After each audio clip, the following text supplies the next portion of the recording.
All right, so we just wrapped the rip and flip. I'm going to break in the numbers, but first I want to show you all these cards because I got to get these packed up and shipped out to my buyers. So starting off with just some of the nicer big name inserts. These are the more shorter printed one. You only get one per box. Got the Skeens, the Chourio, Holiday, and Ellie. We hit a Star Command of Skeens as well. That did very, very well. Wyatt Langford on the Nucleus Refractor. That was probably the best refractor non-numbered rookie that we hit if I had to guess. Jose Ramirez on the white, Garrett Cole on the @99, Tyler Soderstrom. I know he's not the biggest name, but an @75, nice color match on the extraterrestrial talent. Gunnar on the Aqua Equinox, big time one there. Jackson Chourio. This is actually one that I decided to keep for my personal collection. This is a sweet card. Love this. Big Chourio believer here, so big time. Another PC card that I decided to keep was the Juan Soto Gold Astrologically Aligned @50. It's funny, I pulled a regular one, and then I was like, oh, well, I'm going to keep that one for the PC. And then I pulled this. I was like, nope, never mind. I'm going to keep that one. You're going to see a trend here. Jason Dominguez, just telling you that. Just wait. So we got the Dominguez Gold Extraterrestrial Talent. Awesome Pete Alonso. So now, basically, we're in a case hit territory now. All these odds are definitely case hit, if not lower than that, like multiple cases. Pete Alonso launched into orbit. Zach Geloff, true case hit out of the Supernova. Corey Seager, again, true case hit on the Starfractor.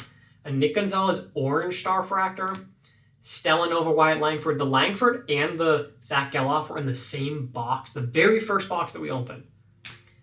We hit a second Supernova, the Vlad Guerrero Jr. Black Eclipse, numbered out of 10.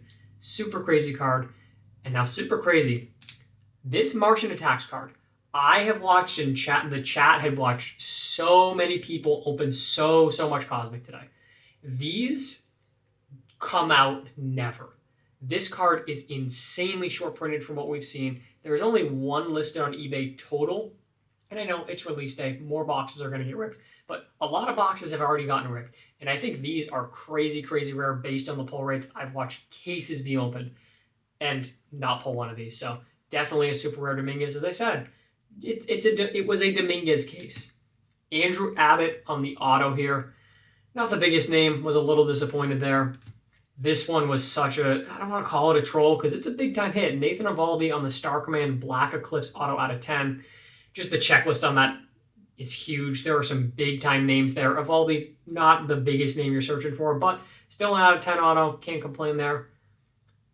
And oh, did I say it was a Dominguez case? How about a gold Interstellar auto numbered @50, 44 @50? And oh, did I mention that it's a Jason Dominguez case? We also hit a green, but literally the next box, I think it was, we hit the green auto @75, 61 @75. Both of those are, I think, in the $1,000+ range potentially. So I held those. They're really clean, so I think I'm going to send them off to get graded. And now, in a case, you're probably saying, you get a Planetary Pursuit, right? You should. That's one of the case hits that you chase after. Yep. So we got an Ellie. Very, very nice. Ellie, the Sun. It's a more common one, but it's the Sun and it's Ellie. One of, if not the biggest names that you can pull. And then a box or two later, we get a Skeens the Sun. Super, super cool.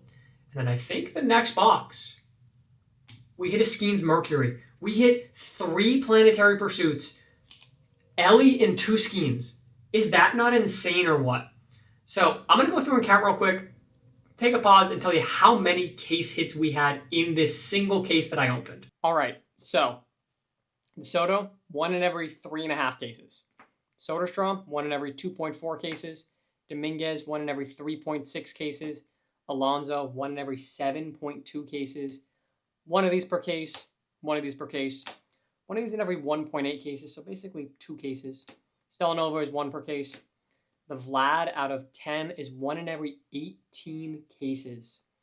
Dominguez, we don't have the numbers on this, but I know that it is super short printed. Multiple cases, guaranteed. Andrew Abbott, this is 1 per case. The Eovaldi, 1 in every 26 cases.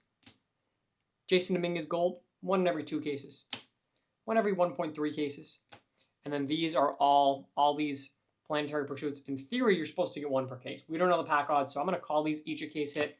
But in total, we are talking, that's 14 case hits, which is insane. And all very, very solid stuff. I mean, I think the worst name that we pulled was probably the Andrew Rabbit. And guess what? I gave that card away. Somebody paid a bunch of money for, I can't remember what other card it was, but somebody paid a bunch. And I was like, you know what? I'm going to bless you.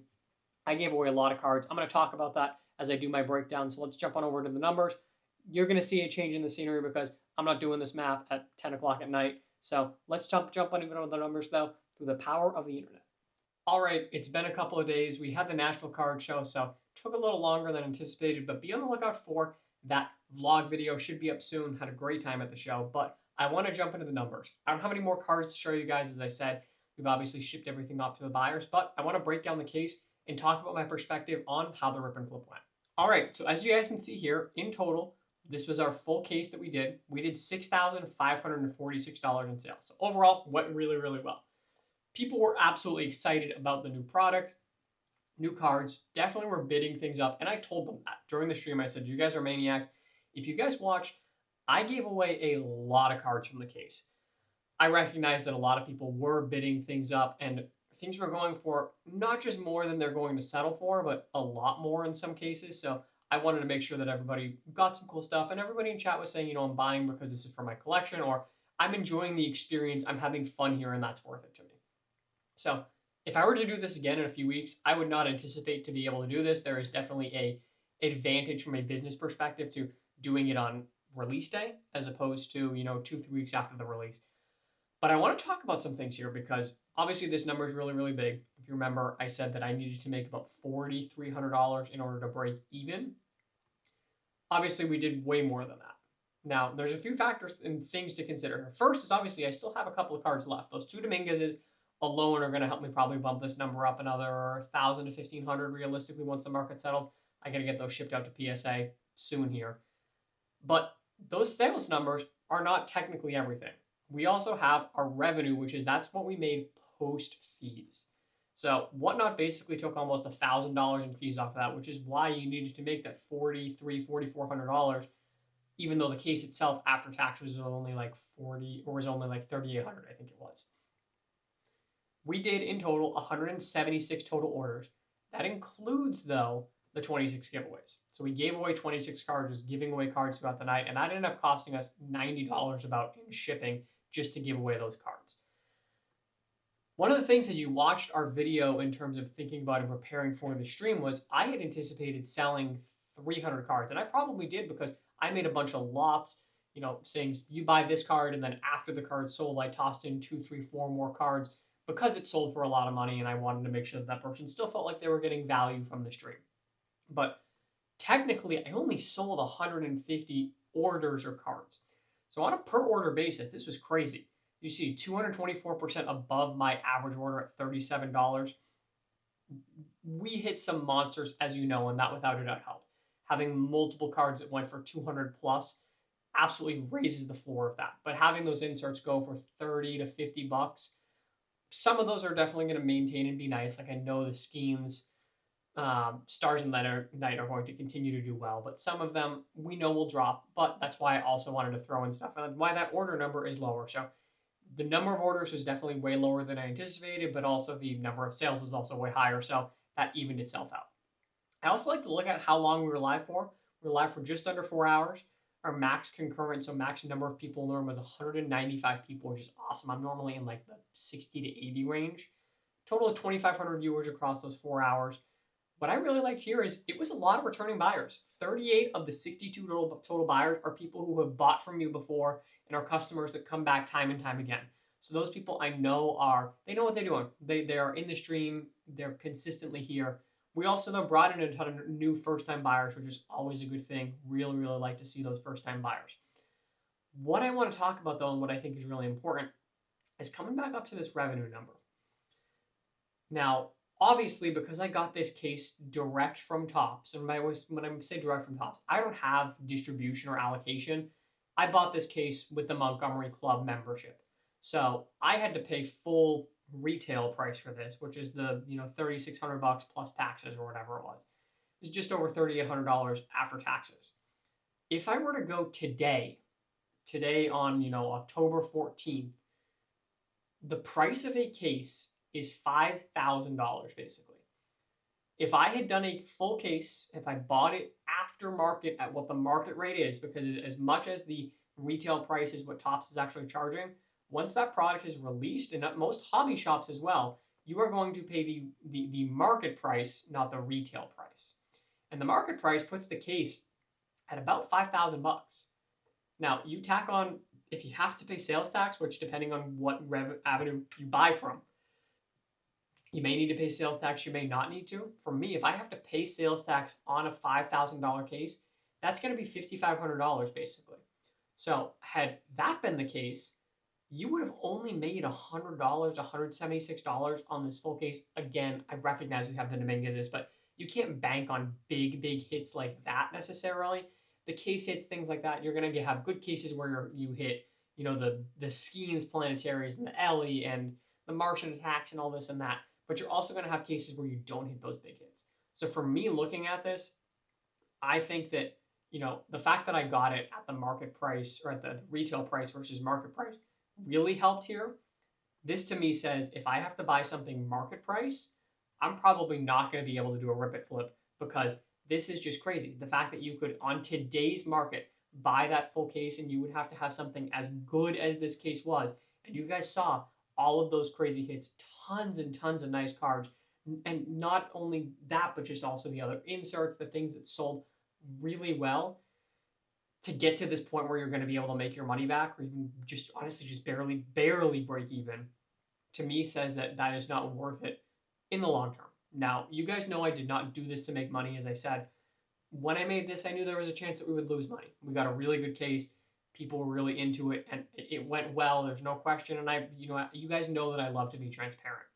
I would not anticipate or expect this to happen again. I actually had somebody reach out to me that said, hey, I accidentally entered for a full case as opposed to a single box on the EQL lottery that Topps does. Would you want to do a second rip and flip with my case on consignment? I told him I would be happy to rip a second case. That'd be a ton of fun. But I don't think that you're going to get your money back, unfortunately. I think that you would probably end up losing money there, and it's a question of how much risk tolerance do you have. Not sure what's going to happen there. We're still kind of going back and forth. I'll update you guys, of course, if something happens there. But seeing this, it's really tough. I definitely got lucky in terms of the hits, in terms of the really big cards that we pulled. I would not anticipate this going well. But that doesn't necessarily mean that I would avoid it or not do it in the future because there's also the value of, as you see here, 24 new first-time buyers. Those are 24 people who now have had the positive experience in the room. I got a lot of positive feedback for giving away cards, for doing this and that. I mean, based on what cards we're selling at, I probably gave away $1,000 to $1,500 versus in terms of what those cards would have sold for had I auctioned each and every single one of them individually. So it wasn't all about the money. I saw that the case was going well, that we had a hot case, things were selling well. So I wanted to give away things, make sure that people still felt like they got some solid value for the case. But even if I lose some money on future cases, future rip and flips, etc., there is the value in terms of being able to bring in new buyers, being able to grow the page. I got like 300 or 400 new followers off of it. This doesn't show those metrics, unfortunately, but definitely did really well in terms of growing follower count as well. So I think that it was worth it. It was really, really fun. Not sure what our next project is going to be. It might be Topps Chrome Update, chasing some Paul Skeens.